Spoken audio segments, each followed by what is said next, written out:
that Jim had told me to check out. Amazing bodies of water where the water is moving and where these holes are created and exceptional fishing conditions are found. But I've also spent time outside of the Rockies on the prairie. And I found sloughs and ponds and holes where the water is stagnant and still. And I fished in these holes. And I got to tell you that it is a different sort of experience fishing in stagnancy than it is in waters that move. A couple of years ago, well actually many years ago now, when we first moved here, we were fishing in a pond, which is just over here. And I was out there with Jaden, our son, and the pump or the fountain in the pond had stopped working.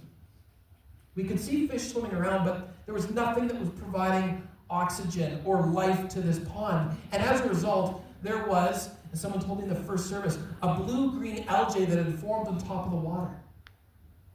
And so as we were fishing, we were pulling fish in, but one of the things that we noticed is that they smelled. And actually the first night we took the fish home and I fried it up. I thought I'd done a great thing for my family, and even like Roland and the girls who don't really like fish, they were like, that was pretty good. There was a little bit of a taste to it. And the next day I went back and I was fishing, and this guy says, pretty amazing how many fish are in here, hey? And I said, yeah, it's unbelievable. And he said, yeah, but you don't eat them, right? And I said, oh, for sure. Why? And he said, well, it's a runoff pond. And he said the algae paired with the toxins make the fish really unhealthy for consumption. And it's not an environment that the fish are doing well in. And so catch the fish, but throw them back. And so typically the best waters to fish in are waters that move. They have a life source that feeds them and allow the fish to move freely and not be restricted to the boundaries of stagnant water. And similarly in the Christian life, when we live our lives, when we get caught in places where we become stagnant, that's a dangerous environment for us to exist in.